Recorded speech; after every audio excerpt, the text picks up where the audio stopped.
Eu vou passar a palavra para Karen, da coordenadora da coordenação da rede Pix Brasil, para fazer umas palavras e apresentar a próxima moderadora. Então, Karen, você está conosco? Sim, boa tarde, bom dia a todos. É uma grande honra participar desse evento e parabenizar o Cabzin por essa realização e com tanta troca de saberes. E a Rede Pix Brasil é uma rede de atores que se envolve diretamente com as questões das práticas integrativas e complementares no Brasil, fortalecendo a política de práticas.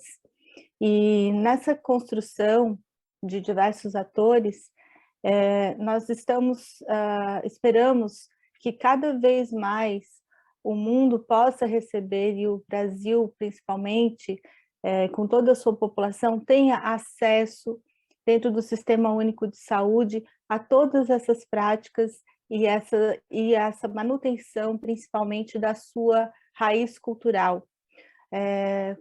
Nós entendemos que há uma necessidade de integrar os saberes, de integrar os conhecimentos da ciência e da tradicionalidade, da ciência e da cultura. Por isso, é tão importante a realização desse evento. Então, parabenizo o Cabzin por essa iniciativa, e o Cabzin também faz parte da nossa rede Pix Brasil. Então, dando continuidade a todo esse trabalho de construção desse dia, nós vamos falar um pouquinho agora sobre as plantas medicinais e como elas podem integrar nos sistemas médicos ocidentais, ou seja, quais são as racionalidades, as diversas racionalidades que nós temos, onde as plantas medicinais estão integradas nesses outros saberes e nessas outras racionalidades. E para esse novo painel, nós vamos chamar, então, a Ana Flávia Marçal Pessoa, que é da Faculdade de Medicina da Universidade de São Paulo, para fazer a moderação desse painel e convidar os demais palestrantes para essas intervenções. Ana Flávia, a palavra é sua. Obrigada, Karen. Bom dia a todos, né? Quero agradecer ao convite do Dr. Ricardo e de toda a equipe do Cabzin pela força hercúlea em realizar esse evento, né, que integrou não só a América Latina e o Caribe, mas também palestrantes de outras partes do mundo, né? Então, eu fico muito feliz de estar aqui com vocês para poder apresentar esse terceiro painel, né, que vai falar das plantas medicinais ocidentais, certo? E eu convido aqui para a nossa primeira palestra o professor doutor Leandro Machado Rocha. O professor Leandro, ele é pesquisador do CNPq, possui graduação em farmácia pela Universidade Federal Fluminense, tem mestrado em Química de Produtos Naturais pela Universidade Federal do Rio de Janeiro, doutorado em farmácia pela Universidade de Lausanne, na Suíça.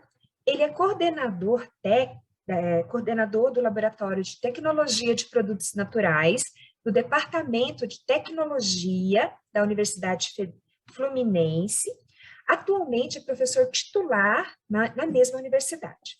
O professor Leandro orientou vários trabalhos de iniciação científica, doutorando, mestrando, tá?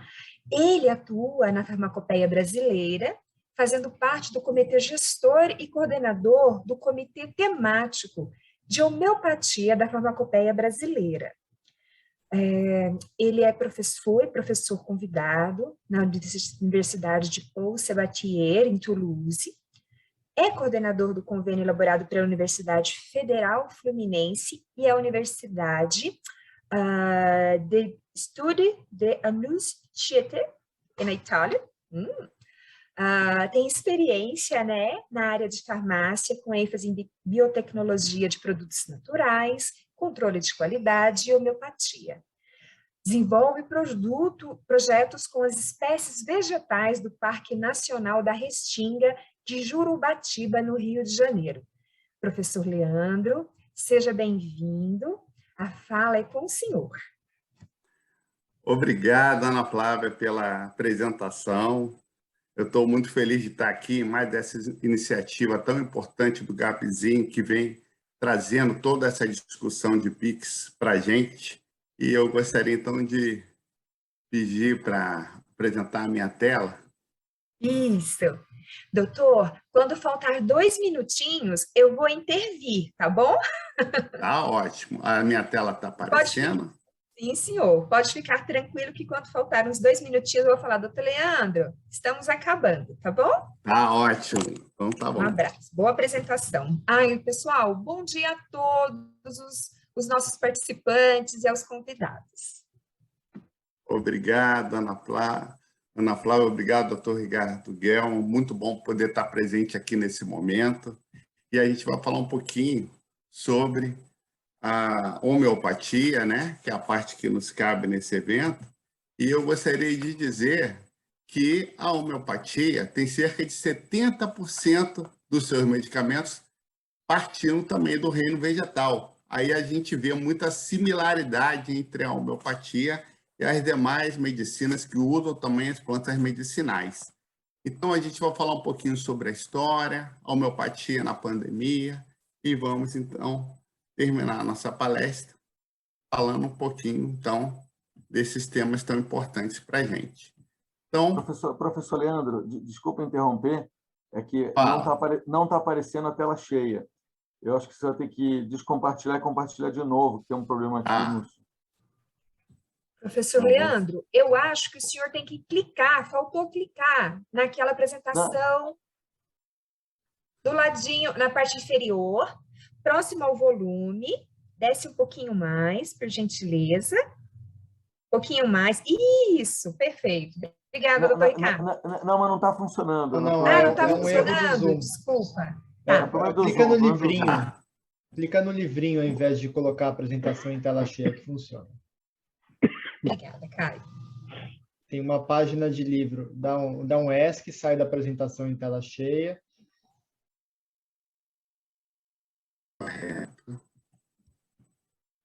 Vou sair daqui do chat. Isso.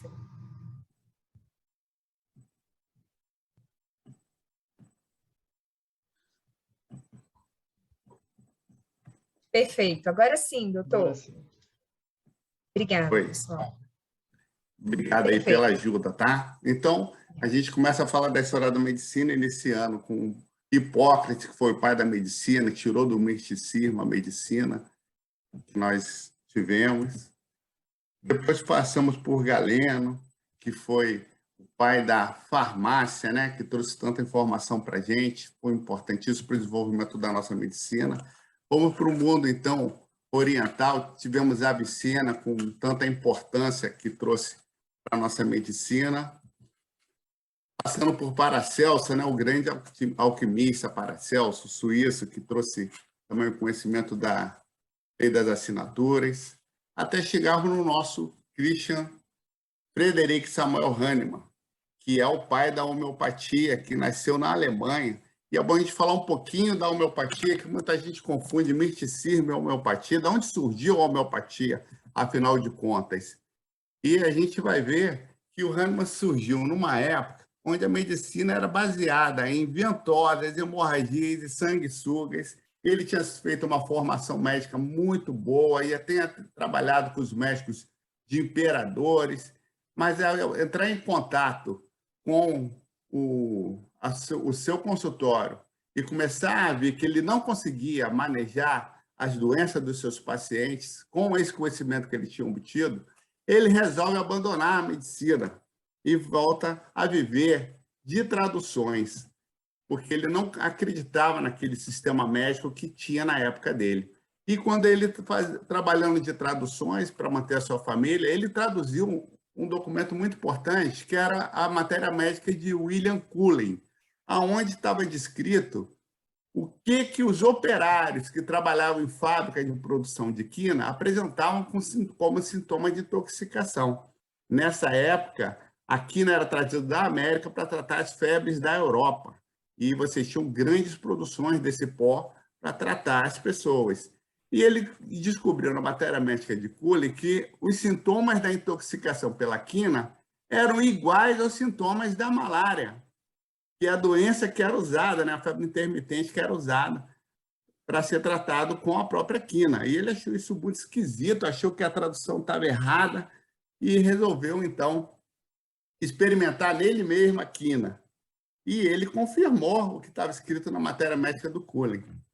E se vocês foram ver, ele mesmo experimentando nele, ele notou que rapidamente os meus pés esfriaram, assim como a ponta dos meus dedos, desmaiei, fiquei sonolento, depois o meu coração começou a vibrar, meu pulso tornou-se rígido e pequeno, ansiedade intolerável, tremor, e todos os sintomas que confirmavam que realmente a quina no homem são, no homem sadio, causava aqueles sintomas que ele também era capaz de curar. Aí o Hahnemann falou, será que eu estou diante de uma nova lei de cura, a lei dos semelhantes, ou foi uma mera coincidência? E para ele poder responder essa pergunta, ele teve que experimentar nele mais de 60 medicamentos também, e anotou os sintomas que causavam na menção e indicou para essas doenças. E aí que surgiu, então, a certidão de nascimento da homeopatia. Então, muita gente não sabe, a homeopatia é da medicina tradicional no mundo ocidental, por isso está aqui nessa mesa redonda, foi trazido por um médico alemão e a certidão de nascimento é um artigo científico. Ele levou vários anos pesquisando diversas substâncias até que ele lançou o artigo que está aqui na tela. E até esse artigo não existia a palavra homeopatia. A partir daí ele lançou, então, a homeopatia e para diferenciar a ciência que ele tinha descoberto do que já existia, ele chamou os outros métodos de alopatia. Então, aí surgiu, muita gente não sabe, foi o Hahnemann que criou o termo alopatia. E a homeopatia surgiu com a publicação de um artigo científico, essa é a certidão de nascimento da homeopatia. E ele acreditou, o que ele trouxe para a gente foi a lei dos semelhantes que ele desenvolveu, que já era falado por Hipócrates, já era falado por Paracelso, e ele fez uma tradução do que seria essa lei dos semelhantes. E ele falou o seguinte, para descobrir as verdadeiras propriedades medicinais de uma substância, deve-se dirigir a atenção para a enfermidade artificial particular que ela provoca no organismo, a fim de adaptá-la ao estado patológico análogo que interessa afastar. Por isso, homeopatia, né? Lei dos semelhantes, procura doenças que dão sintomas semelhantes ao que é capaz de causar na menção. E como explicar isso, já que parece uma coisa diferente, né? A gente vai ver que após as 60 drogas que ele estudou sozinho, experimentando nele em seus estudantes, ele encontrou alguns exemplos fáceis de explicar para vocês, como a cebola, o café e a abelha, a picada da abelha. Um exemplo fácil é a cebola. Então, quando a pessoa ela descasca a cebola, ela fica com secreção nasal, fica com ardor nos olhos, que é semelhante aos sintomas que o alho cepa é utilizado. Então, ele é utilizado como medicamento homeopático para a gripe, que apresente essas mesmas características de descascar a cebola. Então, esse medicamento é dinamizado e aplicado para essa pessoa. A grande descoberta do Hahnemann não foi a lei dos semelhantes, no meu ponto de vista, porque a lei dos semelhantes, outros autores já traziam, mas foi a forma como preparar esse medicamento para que ele possa levar o organismo à cura sem apresentar efeitos colaterais no ser humano e sem aumentar os sintomas daquela doença. Para isso, ele fazia a dinamização, que é a sucção após uma diluição. Essa foi a grande descoberta, no meu ponto de vista. Então, um outro exemplo que a gente pode trazer para vocês entenderem facilmente é o café. Ou seja, você tomar café em doses ponderadas, né? Você pode ter indução à ansiedade, indução à insônia, pode ter dor de cabeça, né? na falta. E você vai notar que esse medicamento é usado de forma dinamizada exatamente para esses mesmos sintomas. É o coffea cruda, que a gente usa na homeopatia. Um outro exemplo é o caso da abelha, um exemplo que quem não levou uma picada de abelha, difícil, né? Mas quem levou sabe, você vai ter, após uma picada, uma ação brusca do veneno, um edema rosa, dor no lugar, sensação da picada, um prurido, tá? uma dor que melhora com a aplicação de coisas geladas e piora com coisas quentes. E aí, nesses casos, quando você tem um quadro de inflamação semelhante à do picada da abelha, o medicamento apis mellifera ele pode ser utilizado. Então, a gente entende o que seria a lei do semelhante, seria utilizar as substâncias que causam sintomas no homem são, de forma dinamizada, para as doenças que têm sintomas semelhantes a ela. Então, dessa forma, a gente, para tentar simplificar, uma pessoa sã, ao entrar em contato com uma picada de abelha, vai ter uma inflamação aguda. Se uma pessoa tiver um processo inflamatório semelhante ao dessa inflamação que a abelha é capaz de causar, ele pode tomar a abelha dinamizada, né, a partir da tintura mãe da abelha, e tem cura ou melhora dos seus sintomas.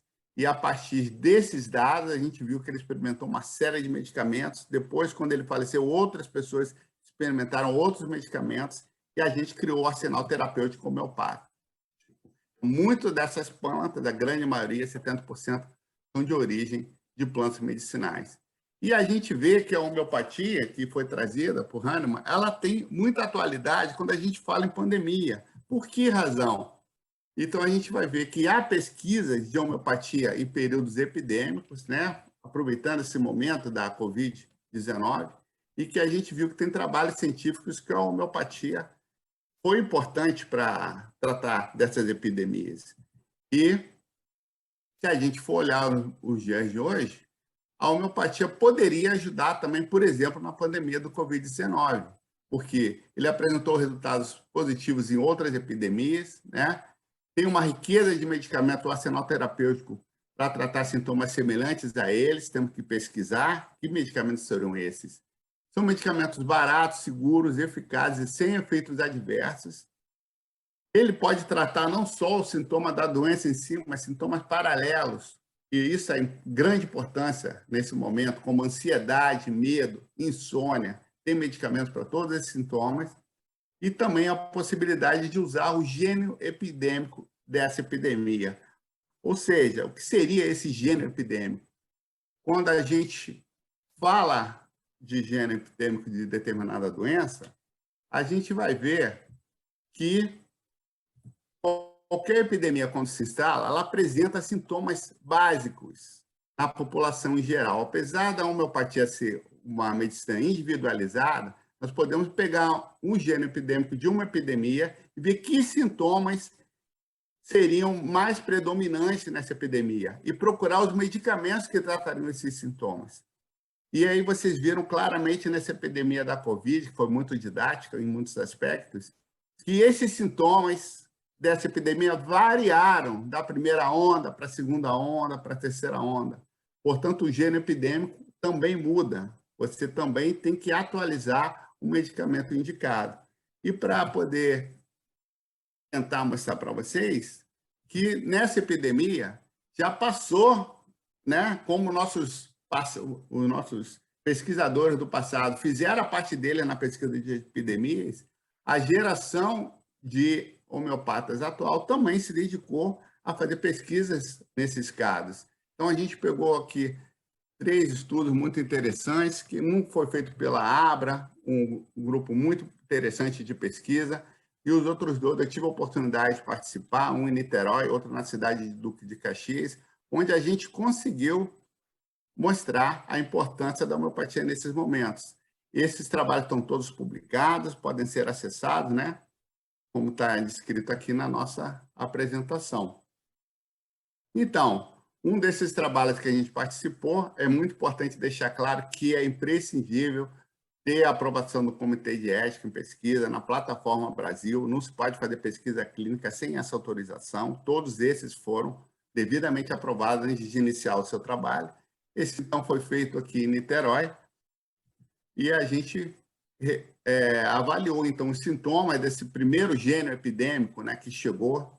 E nós encontramos 3 medicamentos principais, seria o arsênico albo, tratar dos sintomas de prostração, mentalmente inquieto, tosse, febre, dor de cabeça, a Brionia alba no tratamento de estados gripais da bronquite, e aqui no officinalis também, pela debilidade intensa, astenia, febres intermitentes e debilitantes. Então, foram os medicamentos selecionados para usar nesse momento.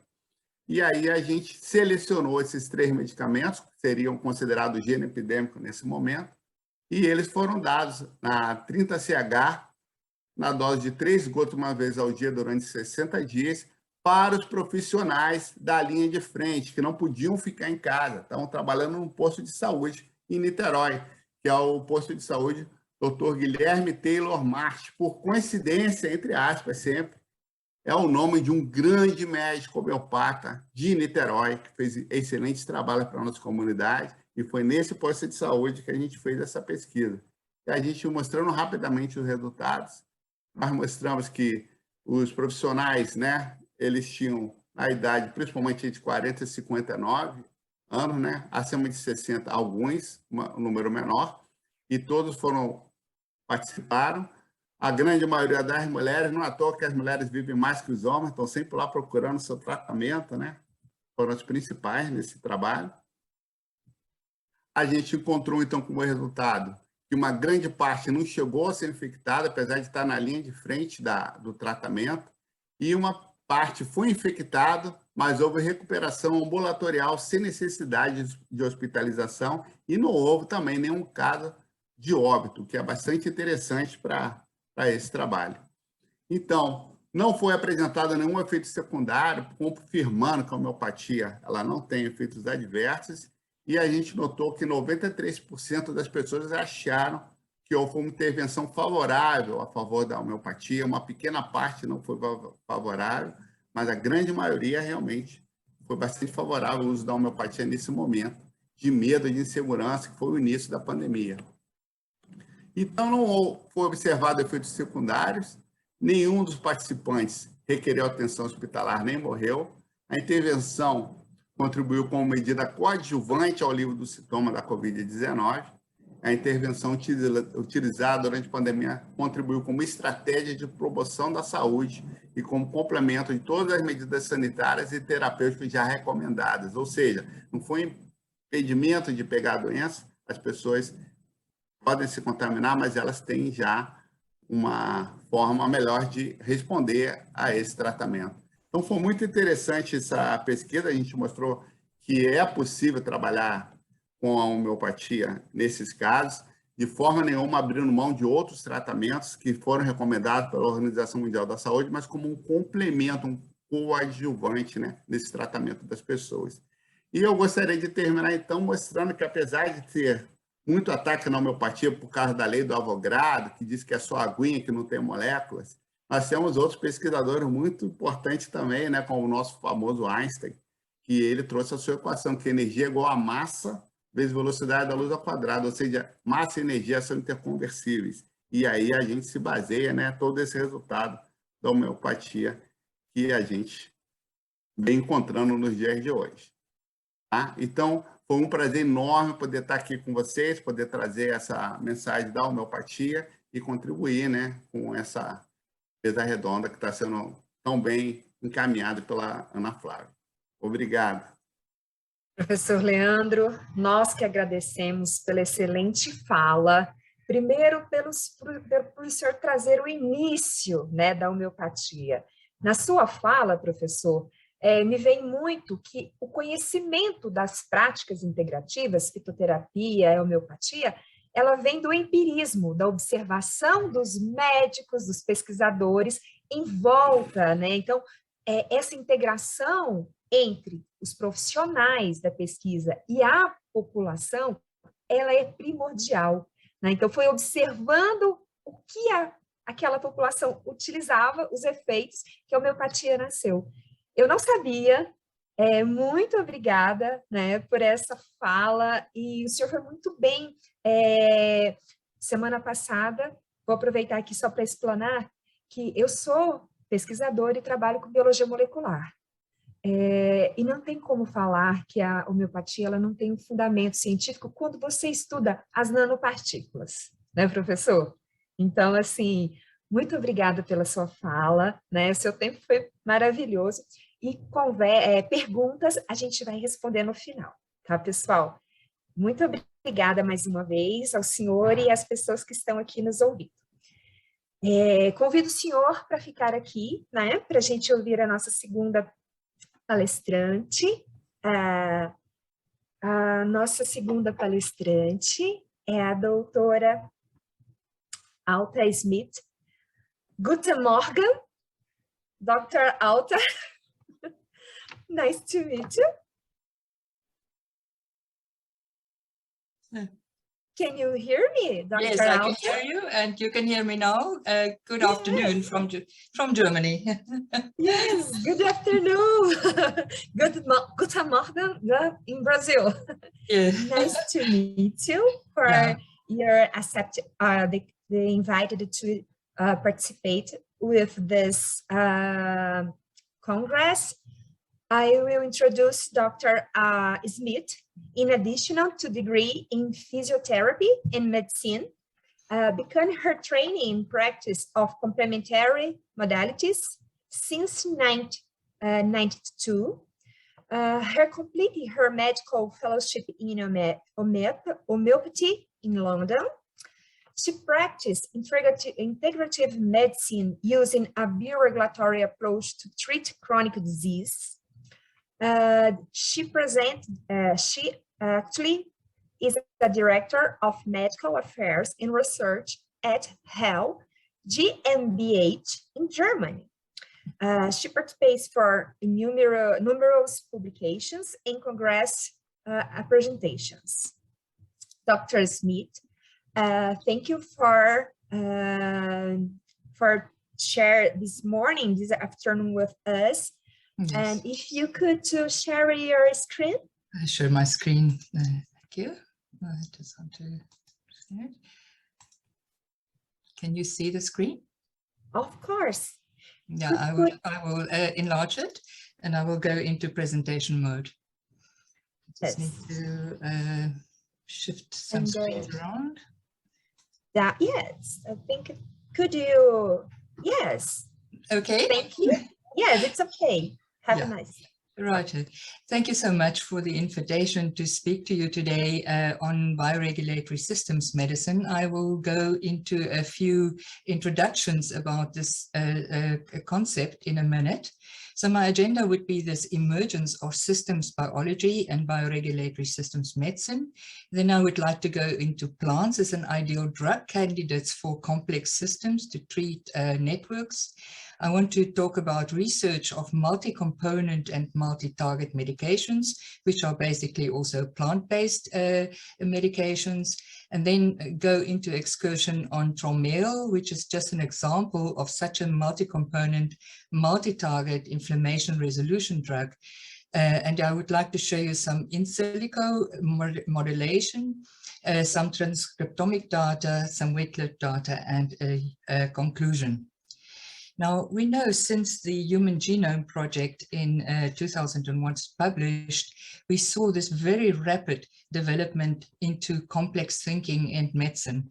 And this was, of course, supported by computation, so that also systems biology then emerged that we have today systems medicine, which is, of course, very welcome also when you do integrative medicine, because we actually start thinking of complex system in the human body. Now, what is the difference between a linear approach and that of systems medicine? In a linear approach, we think in pathways. So mostly one target in that pathway is singled out as very important. And then often a drug is developed for this particular target, mostly in a suppressive way. Now, in systems medicine, we think differently, and therefore it's also in nature it's differently, but in nature you have networks of molecules and they interact with each other. So when you have an ideal treatment into a systems medicine approach, it is by nature multi-target and often also multi-component. And you can see here the layers of networks we have in the body, which is molecular, cellular, and organ, to name a few. And of course, perturbation or disturbance in one of these networks have a ripple effect onto perturbations in a different system. Now, we developed this bioregulatory systems medicine. I don't want to go into this. There is a whole website dedicated to this, how we developed it. to say it comes from two sources. The one is the systems medicine concept. The other is the concept of homotoxicology, which is based also in homeopathy and in systems medicine, and that what brought the bioregulation together. So therefore the bioregulatory systems medicine, and I'll go a bit further into this. Now, what is the difference between the conventional approach and what we do often in integrative medicine, or especially in the natural plant therapies? We, of course, look at etiological factors in both systems. We also look at genetic imprints, or even more important in the integrative medicine, in epigenetic imprints. And then very importantly, we look at autoregulatory networks in the body that actually can be disturbed. And these disturbances often come much earlier than when we see the phenotypic outcome. So the pathogenesis that we often treat in conventional medicine. So this gives you an opportunity to actually do preventative treatments, when you can do an early treatment to restore these autoregulatory networks. And we often do that, as we say, with natural medications of multi-component and multi-target effects. And often we here at Heal manufacture low-dose homeopathically prepared medications of plant and other organic material.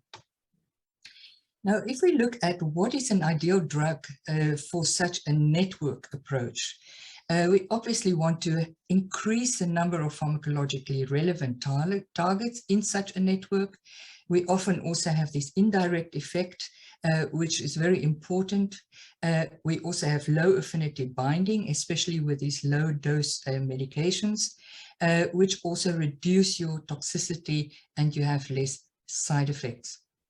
Now, plants, due to the fact that they actually survived so many decades and millenniums, have developed these stereochemical molecules, which has got functional groups, and there's also interaction between them. So this is a nature's combination pharmacy, which we can very effectively use in our therapies. Now the question is, how do you research such multi-component, multi-target medications? Of course, in the linear part of medicine, we looked at imaging, tissue cellular composition, biochemistry, and genotyping. And of course, when we look at this multi-target, very complex systems in networks, we go into the direction of the so-called omics. And there I want to just excurse a small amount into what this means. So on a molecular level, we have, of course, DNA, RNA, protein, metabolites, and this translates into omics technologies of genomics, transcriptomics, proteomics, metabolomics, to name a few. There are many more. And of course, when we talk about genomics, transcriptomics, and proteomics, we're talking here about big data. So we've got huge amount of terabytes of data when you do such a perturbation experiment.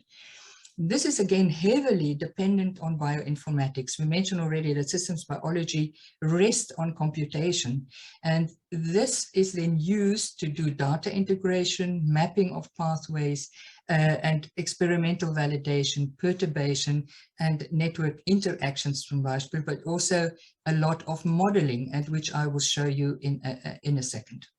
So you actually get also modeling, mathematical modeling in such what we call in silico computer maps. Now, plant-based research is already heavily using these technologies. As you can see, and these are just examples of in silico experimentation, integrated omics, etc., to research plant-based medications. I would like to use the inflammatory network as an example, how you can actually intervene in such a very complex network and also use a multi-target drug in this. Now, before we thought that inflammation was a passive process, that it actually starts and then it runs out of steam. Somehow these cells leave the tissues, and at that point there's some sort of a downgrading into a resolution and a restitution. This view is recently, or in the latter years, quite revised, because now we know that we have an active resolution process in this inflammatory cascade. And this is brought about by certain events like these specialized pro-resolution factors, or SPMs, and they are lipid mediators that are switched, and I'm going back to my previous slide, they are switched from the inflammatory mediators into these pro-resolution mediators, and they will cause things like what we call efferocytosis. It means neutrophils are engulfed by these macrophages and removed out of the tissue, and then you get tissue healing. So a very important phase, which actually start already here in the inflammatory phase and continue then to resolution. And they also have been implicated in a number of diseases or even processes like pain. I don't want to go into this due to time constraints, but just to know that in future we will see many more of these molecules become very important. Now, when we're talking about networks, I showed you a linear view of the inflammatory network, and here you can see a more complex view when we start building maps of the inflammatory process in a computer model.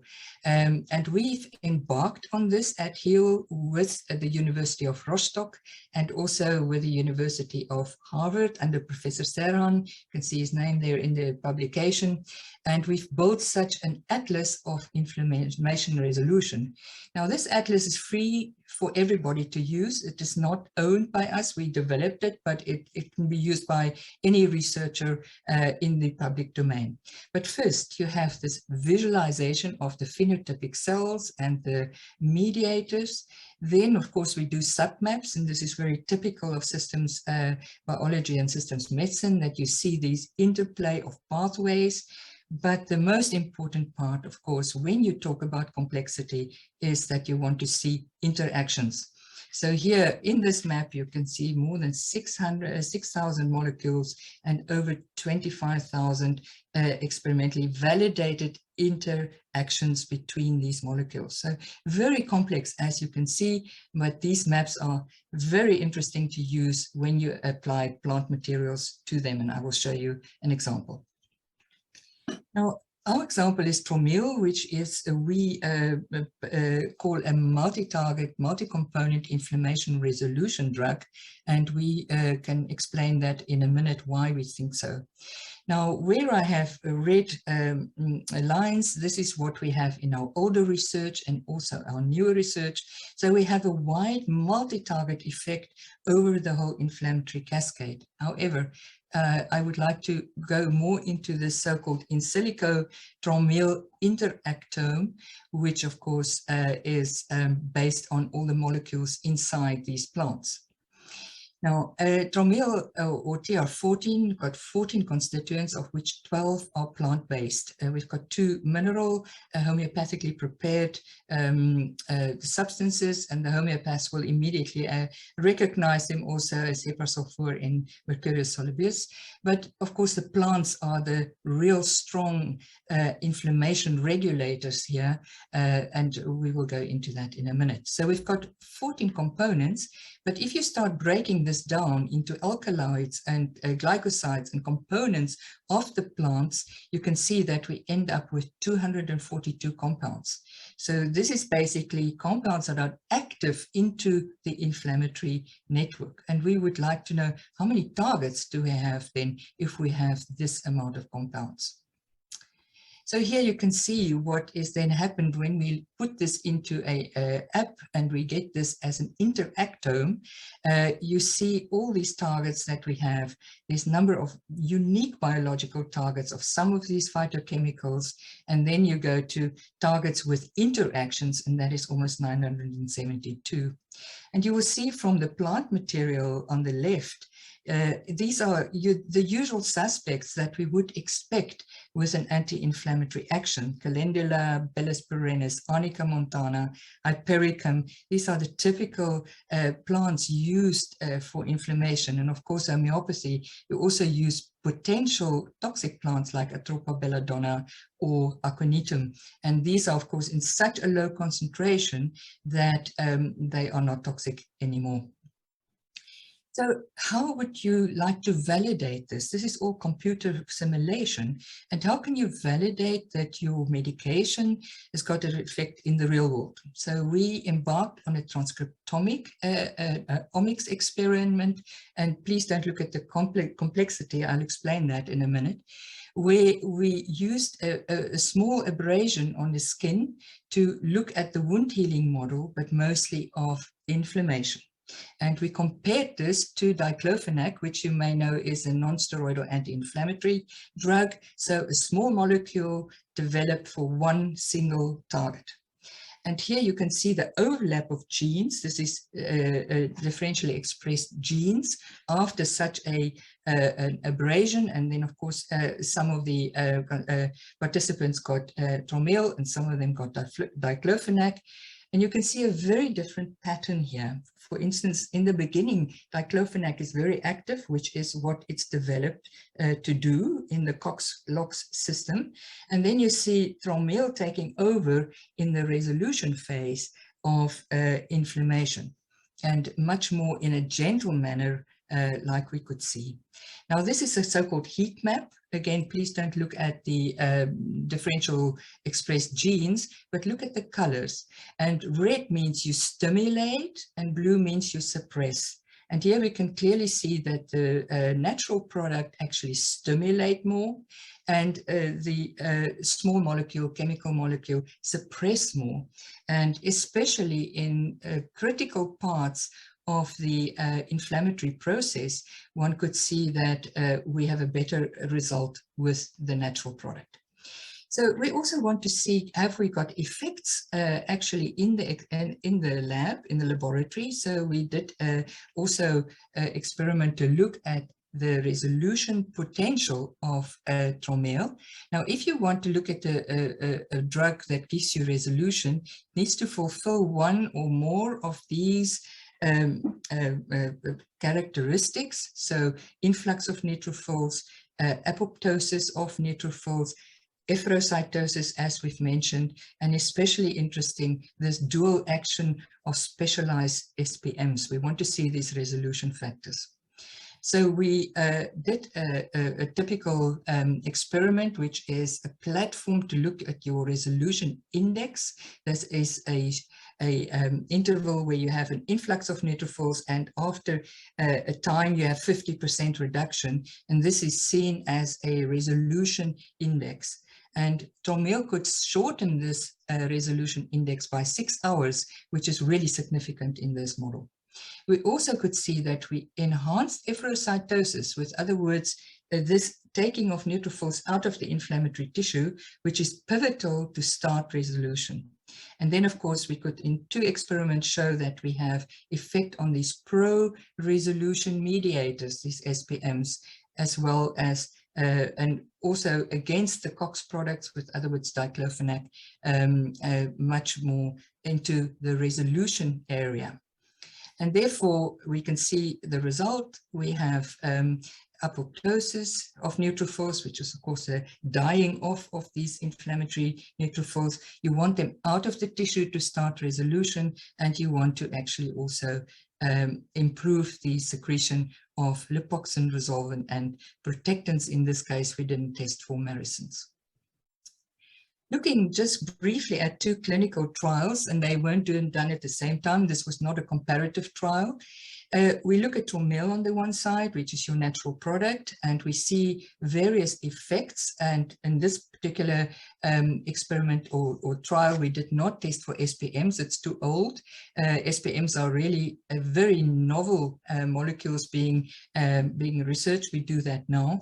But what is important is that you see that ibuprofen, which is a non-steroidal anti-inflammatory drug, the single molecule, it blocks pro-resolution mediator production, because you need certain of these early inflammatory mediators to actually start this process of resolution. So the beginning programs the end. And therefore, if you suppress inflammation quite heavily in the beginning, you actually do not have this resolution phase, which you want. And Tramiel could very clearly show this, that we have an effect on this SPM. And many people in the field of resolution medicine will actually say that there is delayed or diminished natural resolution in the use of non-steroidal anti-inflammatories, meaning they cut the inflammation, they cut the pain, but the long-term resolution may be impaired. So some people even call them resolution toxic. And therefore, these plant materials are very interesting alternatives to pain medications or medications for inflammation. Of course, we also have an evidence base beyond of what I've shown you. And what we also see is in practice, in clinical trials, randomized controlled clinical trials, we could show non-inferiority against diclofenac. In a later trial, we could also show superiority to diclofenac and superiority to a placebo. And knee osteoarthritis with another injectable, we definitely could see a pain relief that is lasting for almost 3 months if you inject this intra-articularly, and mostly plant-based. Also, in real-world evidence, we have non-interventional trials against non-steroidals, where again show that we have a non-inferiority, in some cases even a better outcome. So in conclusion, I would like to conclude that bioregulatory systems medicine has an access point of dysregulated biological networks using natural substances, mostly homeopathic prepared plant-based materials as therapeutics, that these plant-based medications are ideal candidates for drug treatment in complex systems. Because of their multi-component nature, they expand the targets that you can reach in such a network exponentially. And Tramiel, with its 12 plant-based and 2 mineral ingredients, have been shown in modern systems medicine research to have multiple effects in an inflammatory network. And especially this stimulation of specialized pro-resolution factors is, of course, a very important part of the mode of action of this medication. So with that, I would like to thank you, and I also would like to just briefly thank our collaborators, University of Rostock in Germany, Ambiotis in France, and University of Jena, also published in Germany. So thank you very much for this opportunity. Thank you, Dr. Smith, for the great talking. Obrigada, né, Dr. Smith, pela excelente palestra, pela abordagem nas várias moléculas, nos vários sistemas, e como a fitoterapia, os produtos fitoterápicos, eles se integram através dos sistemas. Muito obrigada pela sua fala. Convido a senhora a ficar até o final para a gente conversar um pouquinho mais. Muito obrigada, tá bom? Absolutely. Thank you so much. Thank you. Agora, para a nossa próxima palestra, é uma honra chamar aqui para conversar com a gente o André, o Dr. André, que ele... Perdão aqui. O André Riesbergner é enfermeiro, naturopata, especialista em fitoterapia. Né? Tudo bem, André? Seja bem-vindo. Oi, tudo bem? Maravilha. O André, ele tem uma extensa, desde 1999, trabalhando entre a fitoterapia, a medicina integrativa, é professor em várias instituições de ensino na área de fitoterapia, ele é membro do comitê de pesquisa da Universidade Anhembi Morumbi, que ele está desde 2010, né? Atualmente, ele é voluntário também no projeto Se Cuida Zezinho, da Casa Zezinho, né?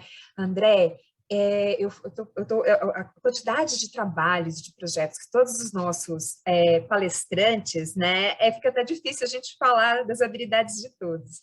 Mas muito obrigada aí por aceitar fazer parte dessa mesa. A palavra está toda com você. Só queria dar as boas-vindas para o André, a gente trabalhou junto. André, seja muito bem-vindo ao nosso congresso. É um prazer e uma honra estar aqui com você. Você foi meu professor também, quando eu estava me graduando, então é um grande prazer estar contigo aqui. Ótimo, show de bola. Eu estou tentando botar os slides aí, né? Será que está... Share screen. Que tem que descompartilhar anterior primeiro. Isso. Pronto. Fui? Fui? Isso. Perfeito. Deu? Só coloca agora em tela cheia. Perfeito. Ótimo. Tá ver? Perfeito, André, estamos te vendo.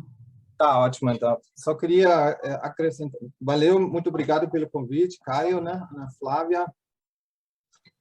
E atualmente moro na Alemanha, atendo aqui com plantas medicinais, mas também trabalho num departamento de pronto-socorro como enfermeiro. Eu tenho essas duas partes. Uma é bem alopática, né? A outra é mais complementar. André, eu fiquei sem saber se você estava aqui ou se você estava aí na Alemanha. Eu falei, bem, ele falou Alemanha, mas... Desculpa pela gafe. Importa é as plantas, né? Nem nós, não. Então, aqui na Alemanha a gente tem o tal do Heilpraktiker, que é o naturopata, talvez vocês traduziriam, é o prático da cura. Tem uma própria legislação, isso você recebe um título depois que você faz uma prova aí de Heilpraktiker. Tem organizações, associações que se organiza a naturopatia aqui na Alemanha, isso vem histórico, isso já tem muito tempo. Não é na universidade, igual no Brasil. Acho muito legal essa ideia da Anhembi Morumbi de criar o curso de naturologia. Acrescentou muito, até um exemplo bom para cá, mas não sei. Atualmente, os naturopatas estão um pouco assim no fogo cruzado, porque eles pediram parecer jurídico, eles estão tentando meio que acabar com isso, né? Não sei por quê, porque talvez porque faz sucesso, né? O que você pode fazer como naturopata? Basicamente qualquer coisa que tem na tela você faz, né? Você pode filosofia, ayurveda, yoga, hidroterapia, hipnoterapia, reiki, o que se quiser você faz. Você só não pode fazer mal ao paciente, né? Aí você vai ser processado, né? Dentro dessas terapias, uma é a fitoterapia, plantas medicinais, né? Que a gente tem como uma das disciplinas. Para mim é a disciplina principal. Eu me formei no Instituto de Fitoterapia em Berlim, do grande Klaus Kremer. E então veio esse amor pelas plantas. A naturopatia, ela adota um modelo muito... O que a professora Alta Schmidt falou, acabou de falar, adorei essa palestra, que delícia de pesquisa de planta nesse nível de interactoma, de transcriptoma, de proteomics, uma delícia. Adorei tudo isso aí, né? E ver, então, o próprio paciente também, aqui na Alemanha, usa-se muito a teoria dos sistemas, né?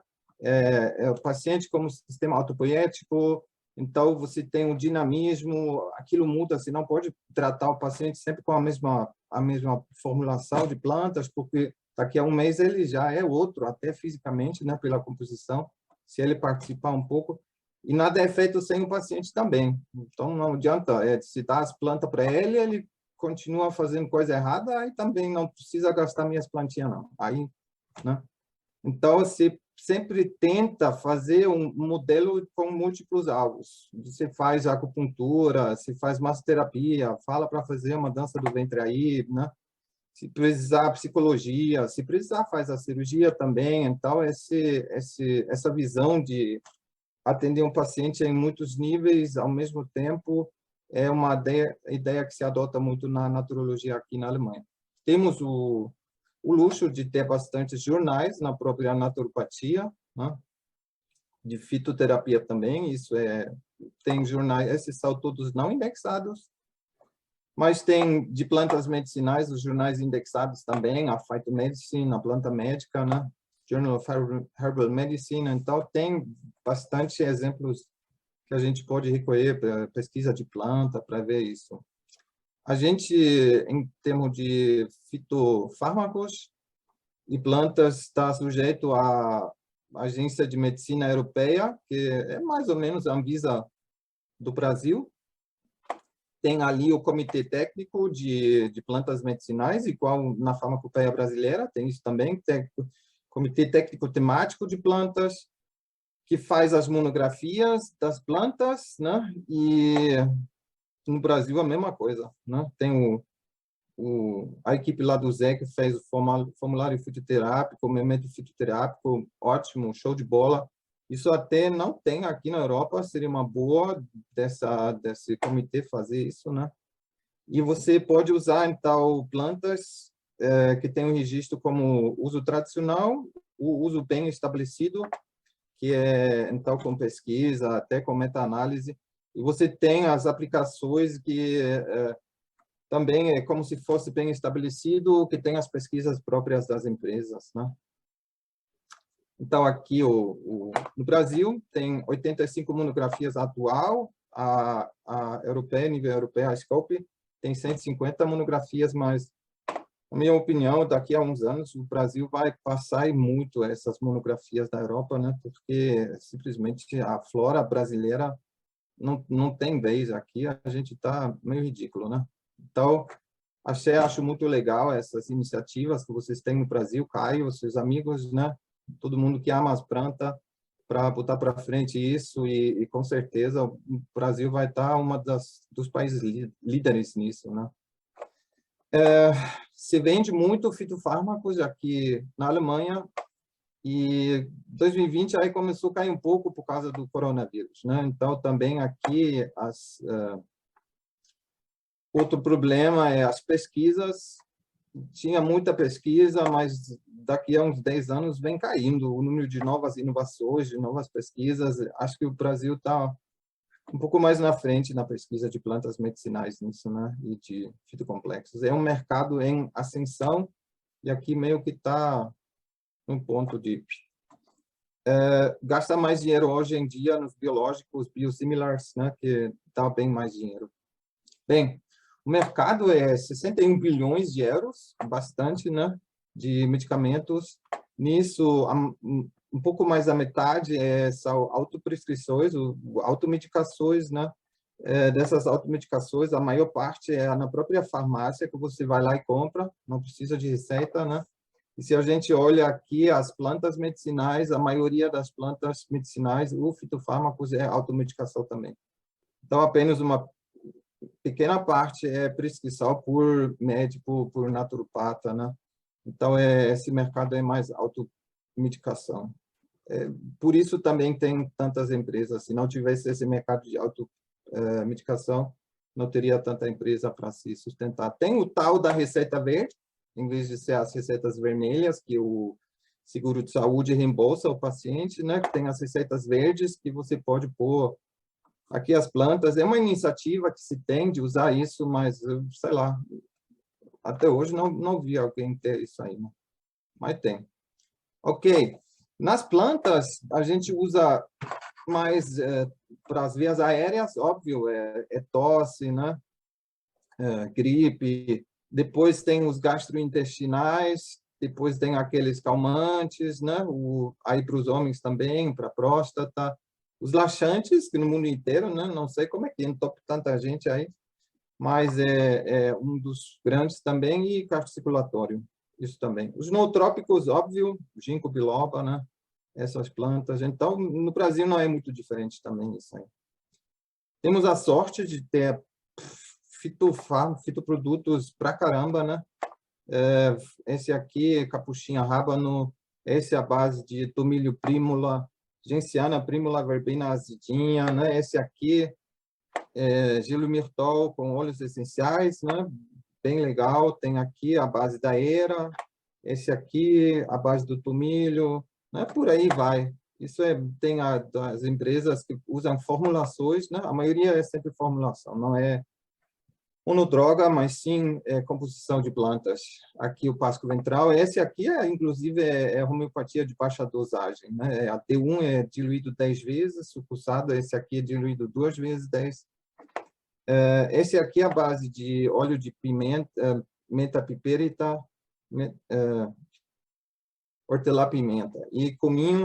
Esse aqui até, inclusive, tem a mirra dentro, essas formulações, então é fácil usar plantas e tudo isso aqui é automedicação. O cara vai lá e compra e usa. Então, em muitas casas, todo mundo tem alguma coisa para usar quando precisar. Aqui, né, o teponim, gingium, para o cérebro, aqui para o crataegus, espinheiro branco, que se usa para carticulatório. O caloba, que tem no Brasil também, aqui chama caloabo. Aqui é para próstata, né? Então, se quiser, se usa. Esse aqui eu pessoalmente adoro, uso bastante, como já avancei um pouco na idade, né? Então, as juntas doem, quando sai lá, corre um pouco, já tem que usar isso aqui. É a base do Confrei. Uso tópico, show de bola. Aqui não tem essa nossa pomada de pimenta, né? Que nós fizemos lá no Brasil. Sucesso pra caramba. Delícia aquilo também. Ok, tem um tratamento que eu acho super interessante, não entendo nada, mas é algo que também está crescendo nos últimos anos. Você pega os brotos de árvores e arbustos e começa a fazer fitoterápicos à base disso, né?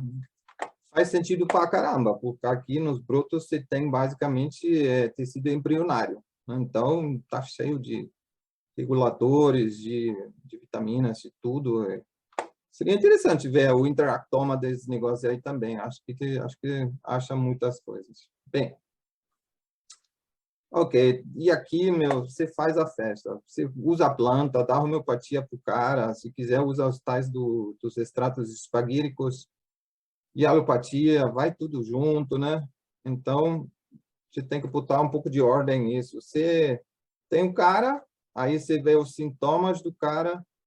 São vários, mas, na verdade, o problema é o sistema embaixo que está em desequilíbrio. Aí você tem que ver, nesse sistema, quais atratores se pode usar no seu tratamento para poder direcionar o sistema aqui embaixo no equilíbrio, de novo. O L se dirigir nesse equilíbrio, e aí os sintomas aqui desaparecem. Então, se não fica muito focado nos sintomas, aqui, se fica aqui embaixo. Essas plantas que se compra, isso é sintomático, né? É tratamento 100% sintomático.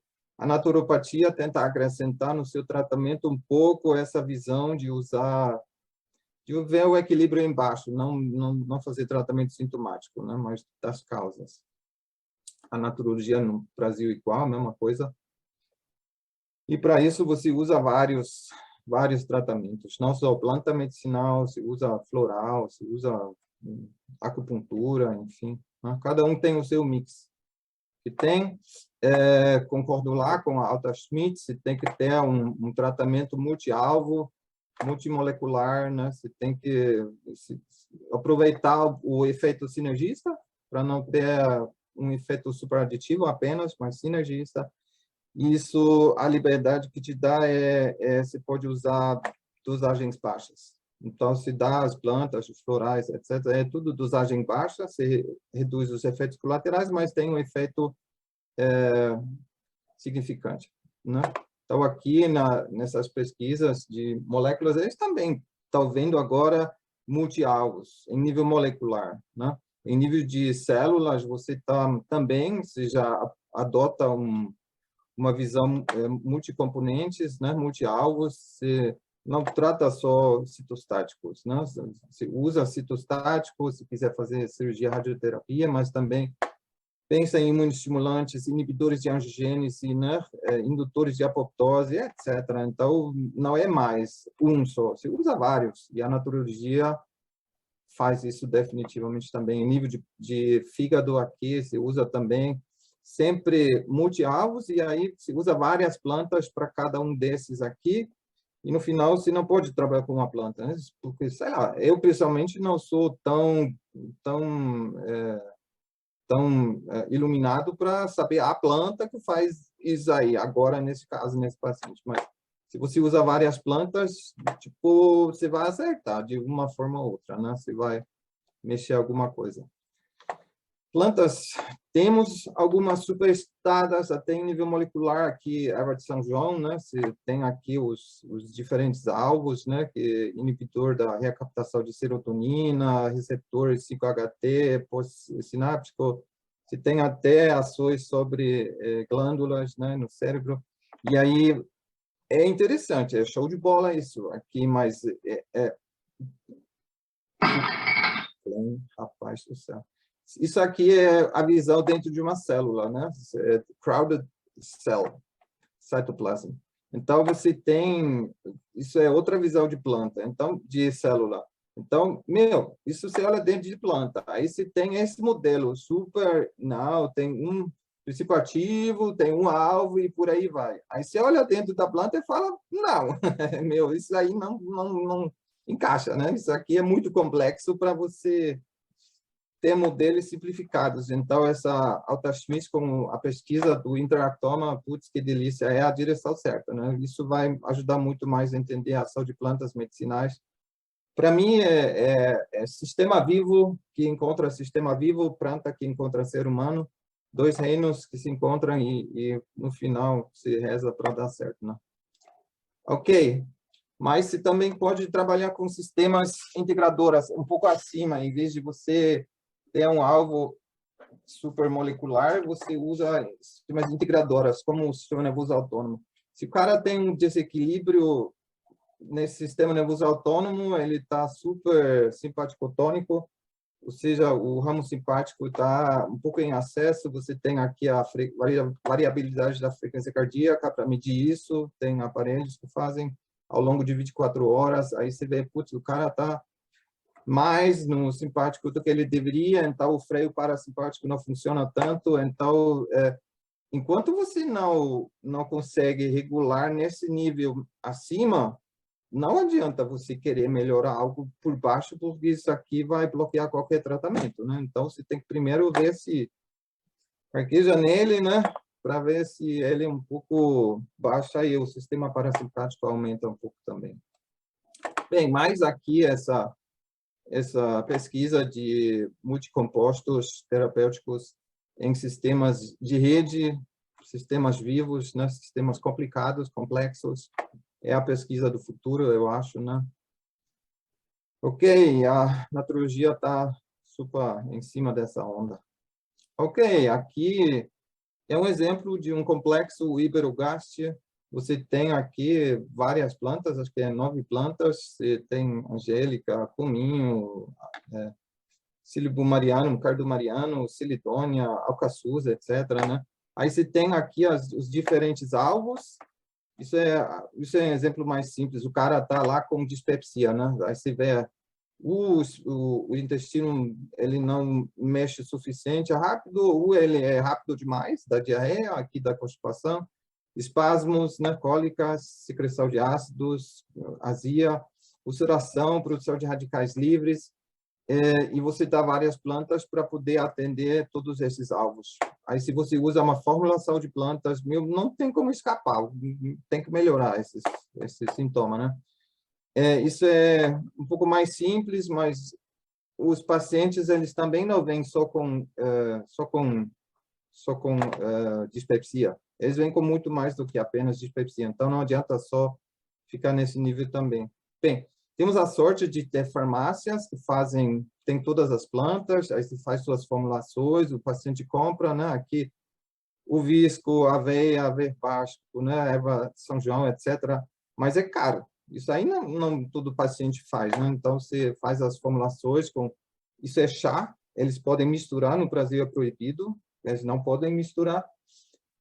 E aí se dá tintura para ele também, ele toma chá e tintura, mas isso aqui não é chazinho, isso é chá medicinal, né? Você sabe exatamente qual alvo você pega em cada uma dessas plantas para ter os multi-alvos e o efeito sinergista, e aqui com a tintura a mesma coisa, né? Isso... 2 minutos, André. Show de bola. Então, ótimo. Aqui, mas se você tem um pouco mais de um problema complexo, que nem obesidade, isso é super complexo, você tem doenças associadas, você tem aqui os alvos, a fisiopatologia, a pança que toma o regimento, né? Ele que manda agora é a glândula mestra. Você tem, o cara sempre vai desenvolver diabetes, né? Ele tem aqui a hiperleptina, resistência leptínica, resistência insulínica, né? Por aí vai, né? E dá-lhe no fígado também, esteatose hepática não alcoólica, e por aí. Então, meu, glicotoxicidade em cima dos vasos, que dá problema, mais rápido, que dá problemas cardiorrespiratórios, estresse oxidativo, mitocondriopatias. Aí o cara, se tem aqui os habituadores, o cara passa estresse, o cérebro pensa, meu, eu preciso de energia daqui para frente. Aí ele manda o corpo estocar em gordura, porque é energia, isso é o Dr. Petas, o cérebro egoísta.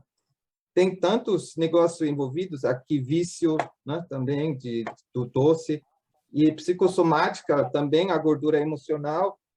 Aí você vai lá e o cara fala, eu quero uma plantinha para esmagrecer, né? Você fala, vai se ferrar, né?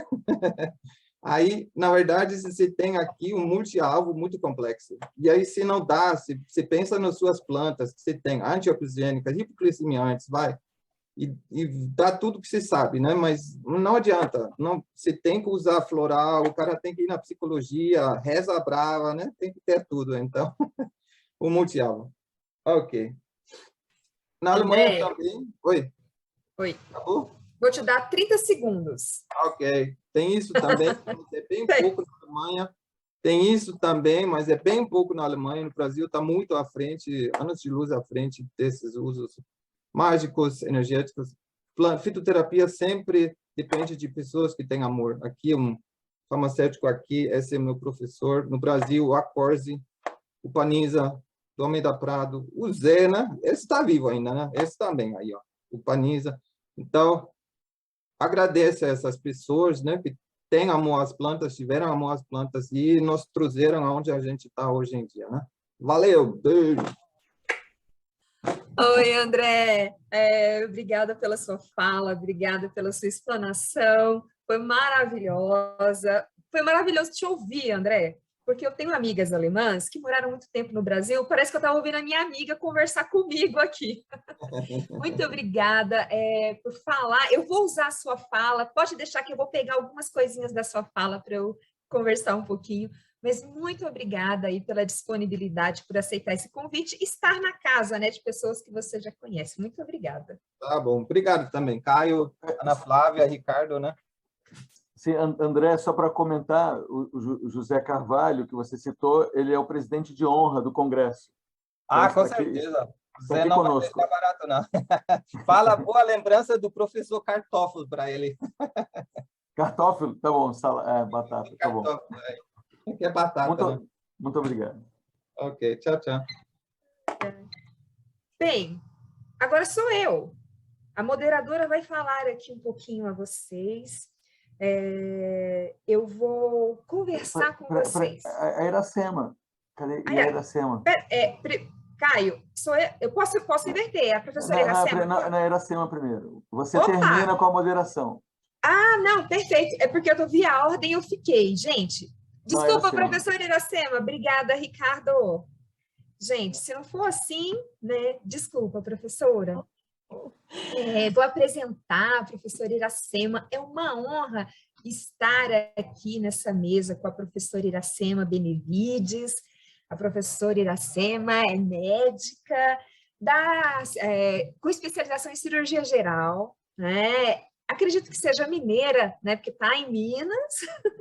A professora... É, professora? Sim, Flávia, muito obrigada. A professora... Olha, vou fazer uma breve apresentação, professora. Sim, pois não, claro. Né? Então, claro. A professora... Ela tem especialização em cirurgia, mestrado International Health Management Economy na Universidade de Milão. Ela é especialista em homeopatia, né? Faz parte da Associação Homeopática de Minas, da medicina antroposófica. Ela atuou como consultora no Ministério da Saúde, na Organização Pan-Americana. Ela atuou como docente, né, na faculdade, atualmente ela é docente na Faculdade de Medicina da PUC de Betim, tem ênfase em saúde coletiva, atenção primária, nas práticas integrativas, é especialista em nutrologia pela Abram, atuou como presidente da Associação Brasileira Médica de Antroposofia, né, até 2020, atua como vice-presidente da Federação Internacional das Associações Médicas da Medicina Antroposófica. Professora, essa apresentação ela não faz jus a nem esse resumo que a gente faz não faz jus à bagagem que vocês têm para trazer aqui para a gente. Muito obrigada, a fala está com a senhora, muito obrigada. Querida, obrigada pela apresentação.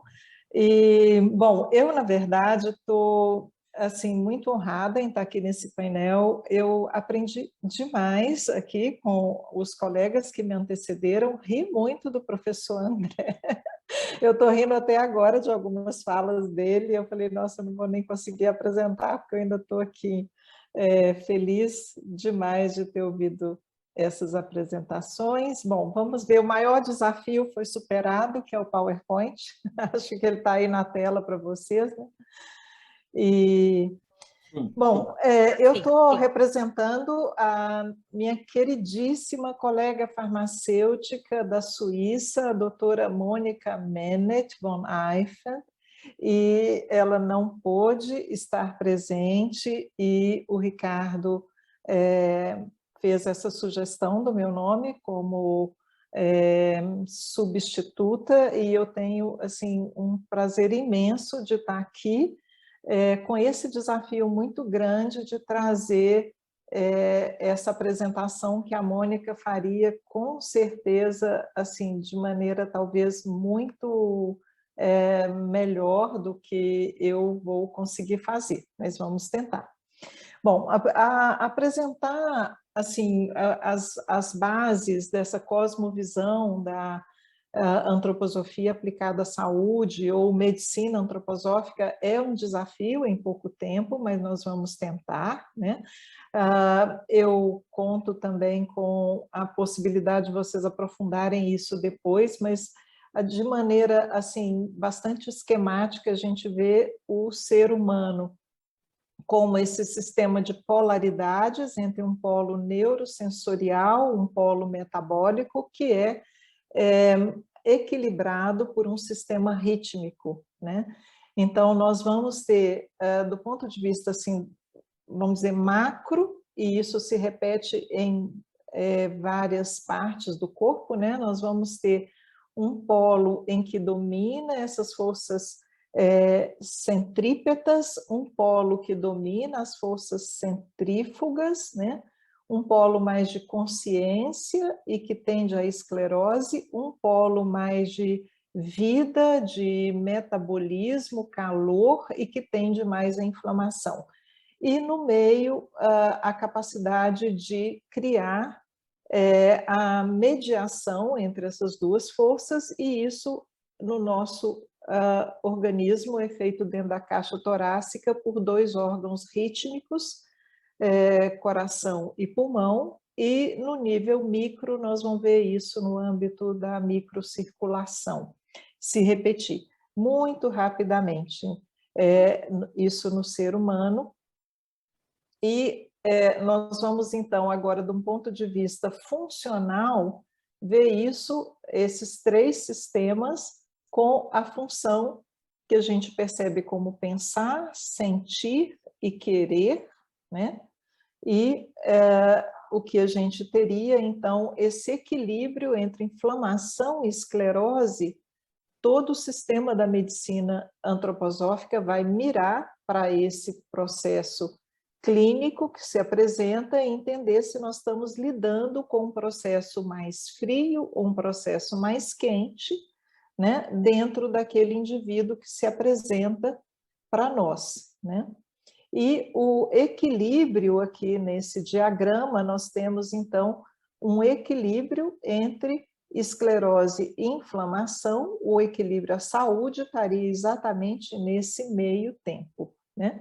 E como que a gente vai buscar então a ação desses medicamentos da natureza, né, tanto do reino mineral, vegetal, animal, né?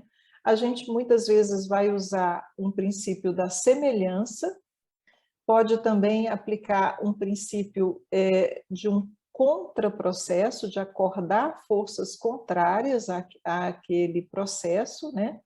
E para obter um resultado de somatório, né? De fortalecer, então, entender o arquétipo de um processo que se apresenta e encontrar uma força resultante.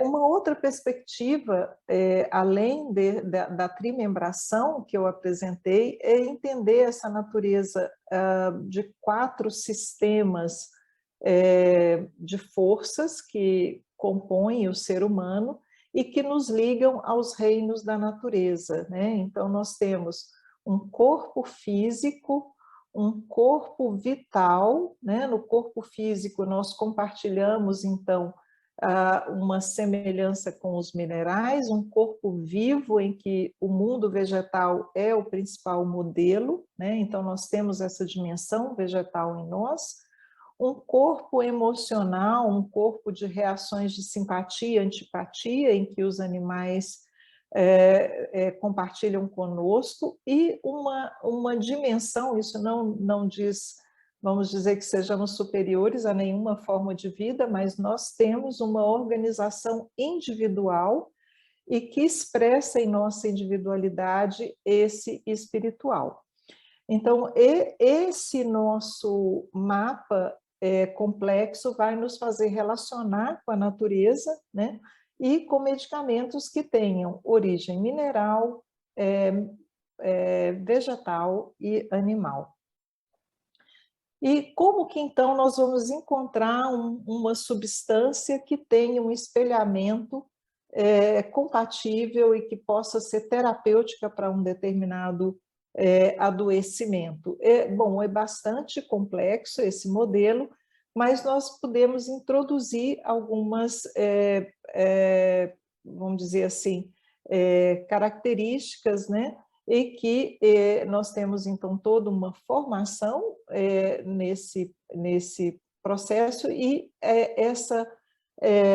essas bases da farmácia antroposófica, né, elas vão dialogar com a medicina de maneira muito próxima, né, em que, entendendo melhor a planta, o mineral, ou o processo em que a gente tem na natureza, também em relação do animal com esses outros reinos, nós vamos entender essa relação, né? A trimembração e a quadrimembração que eu apresentei são as bases de alinhamento, né, para a farmácia. Bom, esses passo a passos de descobrir uma substância e a atuação dessa substância, né, passa por a substância em si, a parte, vamos dizer, material, visível, sensível, e que então é estudada em todos esses mapas que hoje estão disponíveis aí, da genômica, do metabolismo celular, né, que nós vimos, né? Isso pode ser a parte de um órgão, de um animal ou de uma planta, né? Nós vamos ter, então, o processo farmacêutico que é trazido, né? E aí nós vamos ter alguns processos, como processos ligados ao calor, processos ligados à luz, né? Processos ligados às formas em que a natureza atua nas substâncias, né? Incluindo a diluição e dinamização, em que o modelo homeopático abriu as portas para a compreensão, né, de toda a dinâmica que a potenciação traz, né, para a atuação de um determinado composto, né? E nós vamos ter também diferentes formas de aplicação. Então, na medicina antroposófica, nós vamos desde a aplicação externa de uma planta, de um princípio mineral ou metal, até as fórmulas clássicas com gotas e glóbulos, e também os injetáveis, né? E nisso a gente se aproxima aí também, a homotoxicologia se aproxima um pouco da medicina antroposófica nesse sentido. Então, na medicina e farmácia antroposófica, o escopo é muito amplo, né, de possibilidades de uso de uma série de recursos.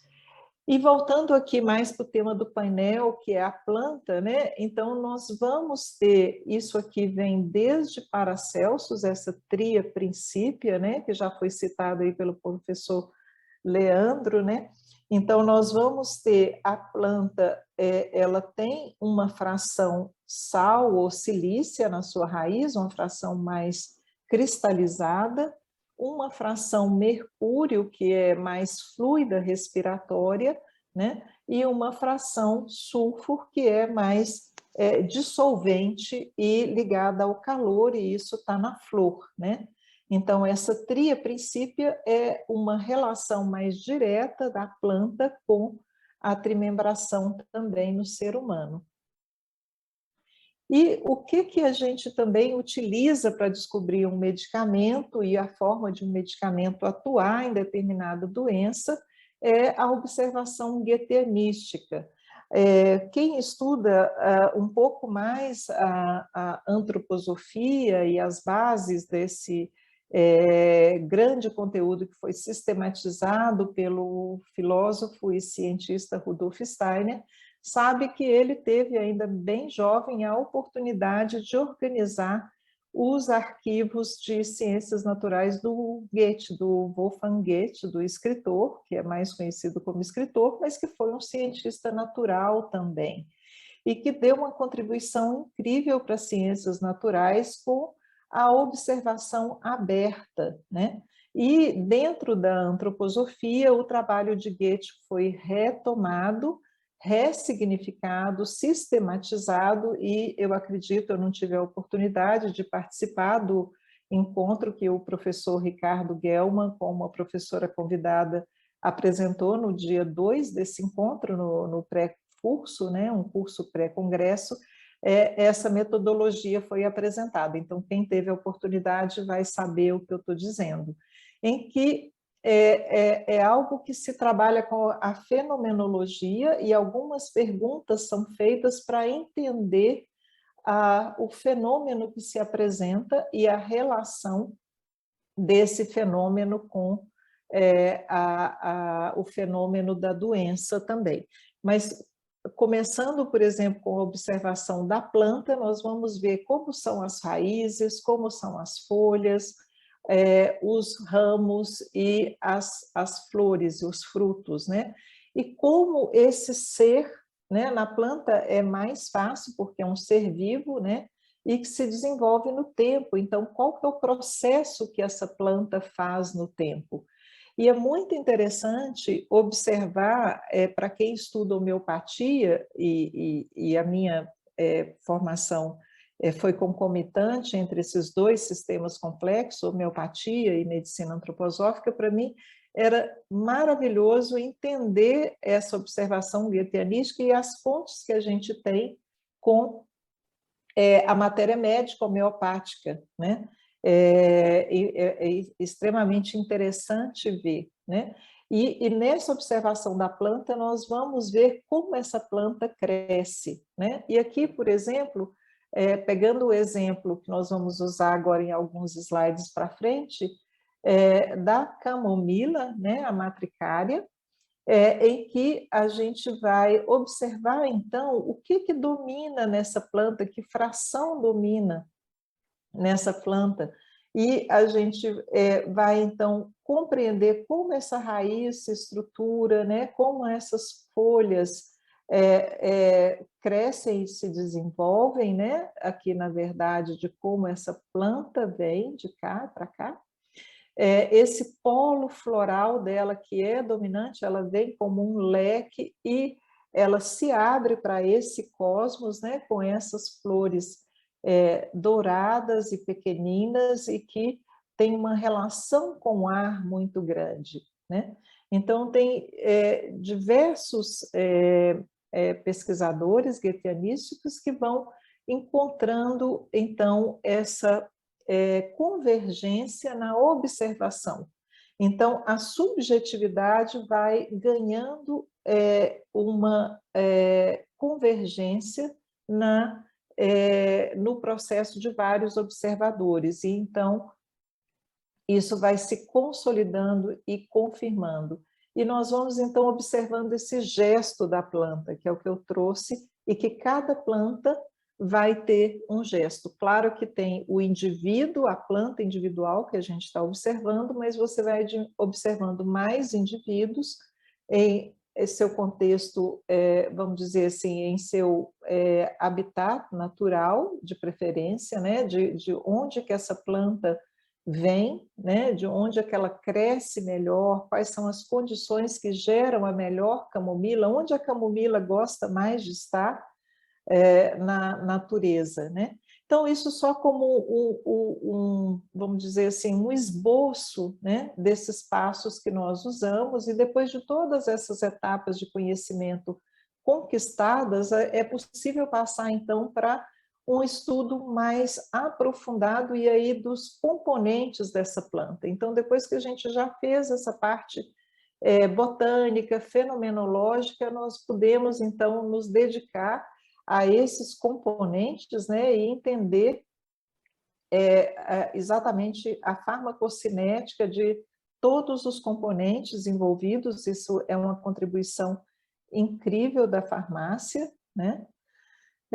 E até chegar, então, a entender, por exemplo, dentro da camomila, quais os componentes dominam, quais são mais marcantes, o que se tem que ter cuidado em todas as preparações, especialmente nas preparações de partida, né, na matéria-prima, que vai possibilitar a realização dos outros preparados, seja na forma de uma pomada, seja na forma de um medicamento para uso oral ou injetável. Então, como a gente pode, a partir de todo esse conhecimento acumulado de uma planta, entender o seu uso, né? E, a partir daí, poder ter um medicamento que vá de encontro a um processo patológico, né? Qual que é a especificidade dessa planta? Qual que é a abrangência dela, onde ela alcança, né? E aqui a trimembração vai voltar a fazer sentido de novo, né? E no caso da camomila, por exemplo, a raiz vai ser mais importante para os desconfortos na região das raízes nervosas, por exemplo, dos dentes, a cefaleia, distúrbio do sono, em úlceras gástricas. A planta toda ela é utilizada na motilidade intestinal, de estômago e duodeno, e a flor, nesse sistema médico que eu conto para vocês, é mais utilizada como anti-inflamatória, né? Então, essa é uma visão bem rápida desse processo de encontrar uma planta e seu uso na medicina antroposófica. Eu queria, então, agora introduzir para vocês que a farmácia antroposófica, então, tem o Anthroposophic Pharmaceutical Codex, que descreve todas as substâncias e como elas são utilizadas, né? Então, tem uma edição recém-publicada, em que 2 minutos, professora. Desculpa. Perfeito, Flávia, ótimo, isso mesmo, vamos cuidar do tempo.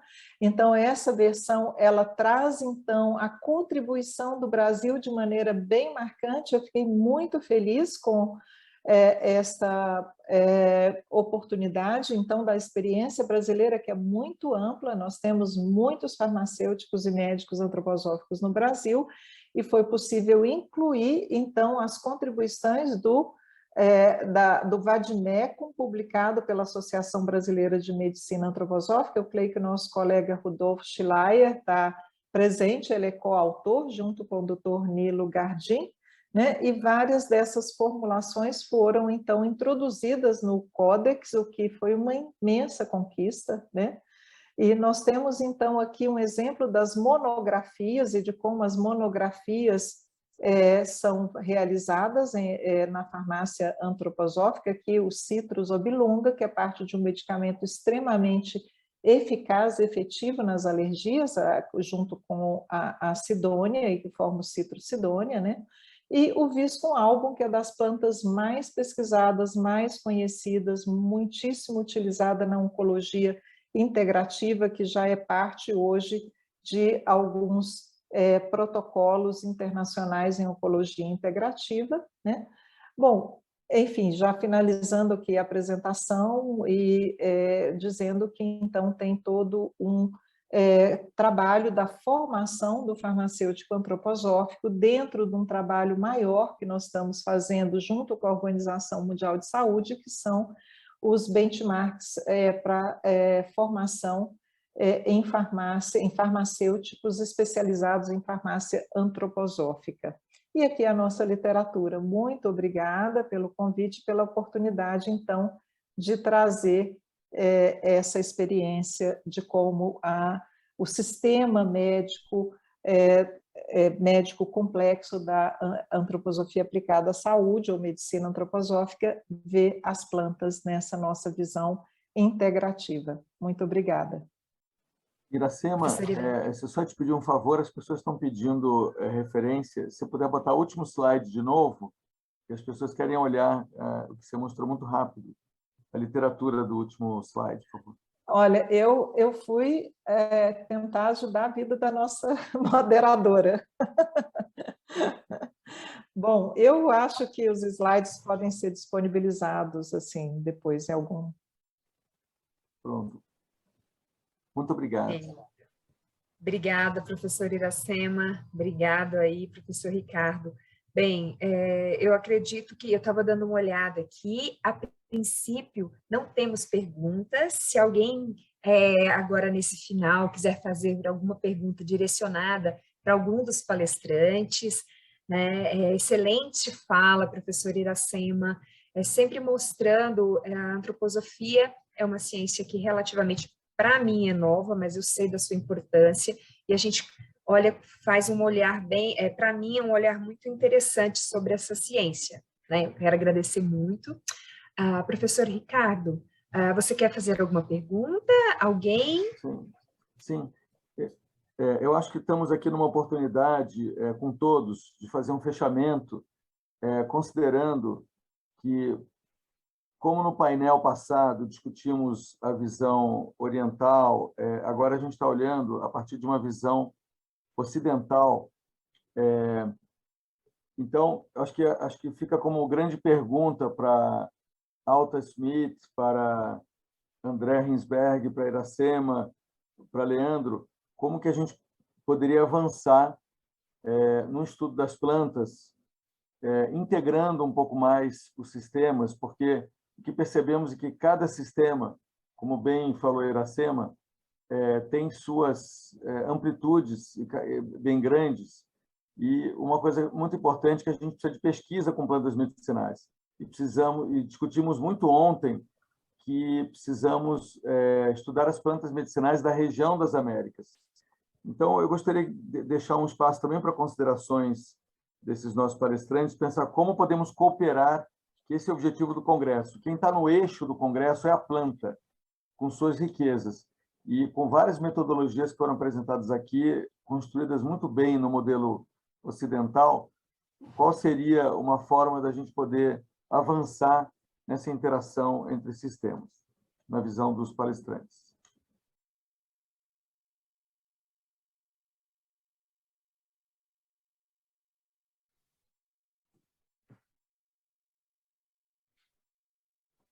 Bom, eu posso, enquanto os outros estão se organizando, obrigada, Ricardo, por essa colocação, e eu penso que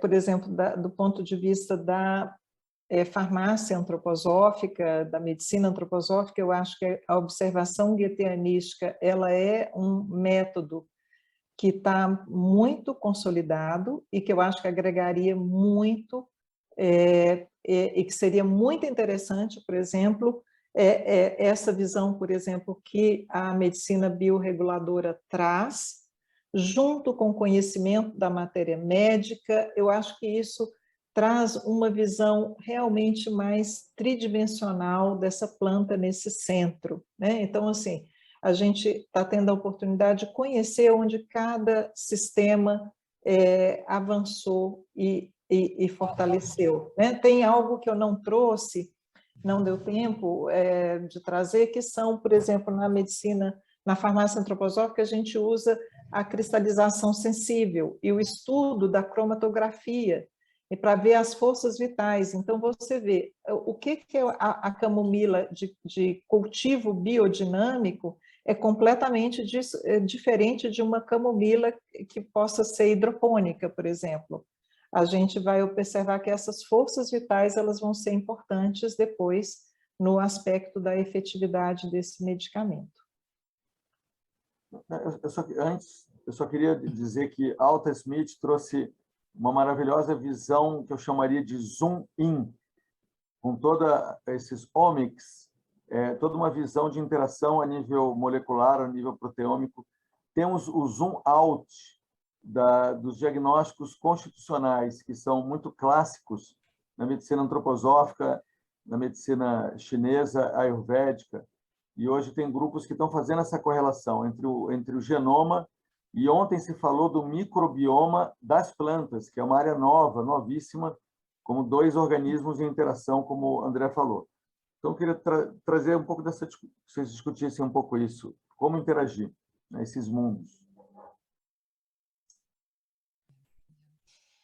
Yeah, thank you. Maybe I can comment on that also, the comment by Dr. Benavides that these plants, like Trumil that I've shown, was originally built and concepted by Reykjavik, the founder of homotoxicology, from the Materia Medica, from the Pharmacopoeia. And what we more and more see is if we do modern research applications of this, we actually can validate these Materia Medicas, so the plants were traditionally used for this particular thing, and we see actual molecular patterns that that will actually sustain that. So for us, it's also very, very interesting, also building new medications that we actually start from the Materia Medica, literally, and then also can validate this into the laboratory. This is one very interesting thing.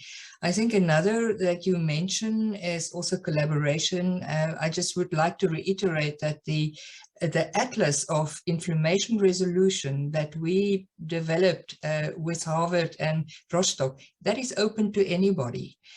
This is literally in the open domain, and everybody can apply their medication into this atlas and look where the targets are. So this is already a very interesting collaboration, you know, especially in plants that are maybe not so well researched, but you know that they've got these anti-inflammatory effects or an effect in inflammation. This could be also a very interesting sharing of technologies.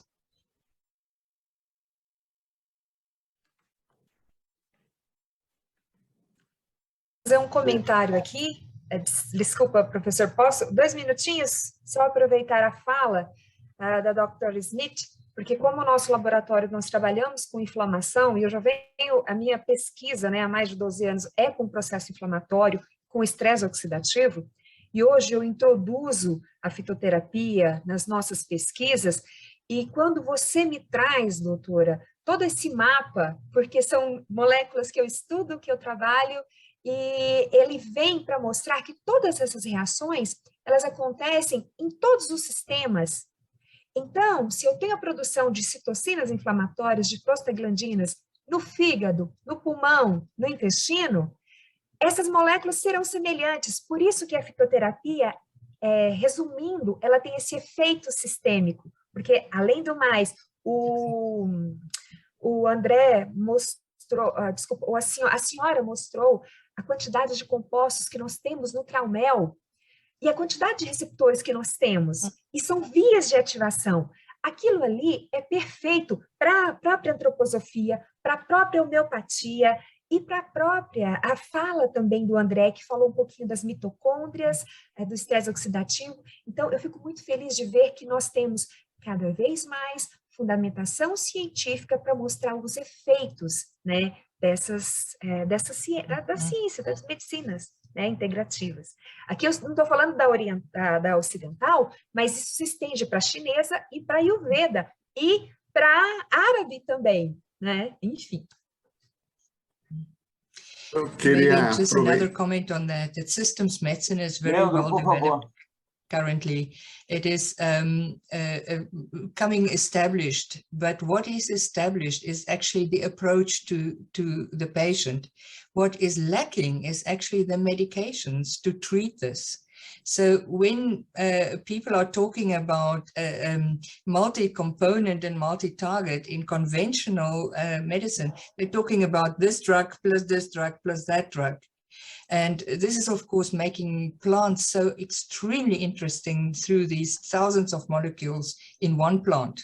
So you basically have already this chemistry available to you, and often in a non-toxic way. So we have a real role to play in this development also of this systems approach in medicine. Thank you, Dr. Professor Leandro, desculpa. Olá. Está muito interessante o debate, né? Eu só queria trazer uma contribuição que, quando a gente fala da homeopatia, a gente nota que essa planta que é usada para fazer o medicamento homeopático, muitas vezes é a mesma planta que é usada para o medicamento fitoterápico. É lógico que a indicação talvez não seja a mesma, a parte da planta às vezes não é a mesma, mas é bom ficar claro que o mesmo processo de extração para a homeopatia são usados na fitoterapia, que são as macerações, né, as perfolações, e a gente precisa também ver que, tanto para a fitoterapia quanto para a homeopatia, para esse medicamento poder agir, ele necessitaria ter os componentes que são imprescindíveis, né, para ter o efeito no homem-são. Então, mesmo que quando a gente usa a homeopatia, nós temos dinamizações que muitas vezes estão acima do número de Avogadro, é imprescindível que na matéria-prima que foi usada, a tintura mãe que foi usada para aquela dinamização, esses componentes estivessem presentes na concentração adequada para causar o efeito no homem-são. Então, o que a gente chama disso de marcadores da atividade, né? Então, como tem os marcadores fitoterápicos, nós temos marcadores patogênicos na homeopatia. Então, toda essa ferramenta de cromatografia em camada fina, HPLC, cromatografia gasosa, tudo isso também são ferramentas que a homeopatia utiliza para garantir que aquela matéria-prima que vai dar origem às dinamizações possa ter todos os componentes imprescindíveis para que possa gerar no homem-são aquele determinado efeito. Então, a gente nota que temos que caminhar em conjunto, né, principalmente quando a gente for falar em farmacopeia e matéria-prima, para garantir que essa matéria-prima usada na homeopatia possa ter sempre a sua eficácia. Por isso, chama a atenção de todo o trabalho feito com a homeopatia, ter rastreabilidade, saber qual foi a matéria-prima que partiu, se essa matéria-prima tinha a eficácia que se deseja, e não simplesmente falar, usei o remédio tal. Então, a gente nota um paralelo muito grande, né, na qualidade da planta medicinal, seja para o fitoterápico, ou para o homeopático, ou até antroposófico, né, que a gente garanta a qualidade dessa matéria-prima. Isso eu vejo um paralelo importante de ressaltar aqui nesse debate. Por favor, Ana Flávia, eu vou ter que pedir para vocês encerrarem esse maravilhoso painel, que foi riquíssimo, porque estamos atrasados aqui para a nossa atividade. Quer dizer, na verdade, é um atraso muito pequeno, mas eu acho que a gente precisa respeitar agora o horário. E gostaria de agradecer muito, em nome da coordenação do Congresso, esse painel muito rico, e pedir para os palestrantes, se puderem deixar seus e-mails no chat, para que as pessoas possam endereçar suas perguntas. Então, muita gratidão. Obrigada, professor. Obrigada. Boa tarde a todos. E muito obrigado, Ana Flávia, pela excelente moderação. Tá? Obrigada, eu que agradeço. Yes. Eu que agradeço o convite.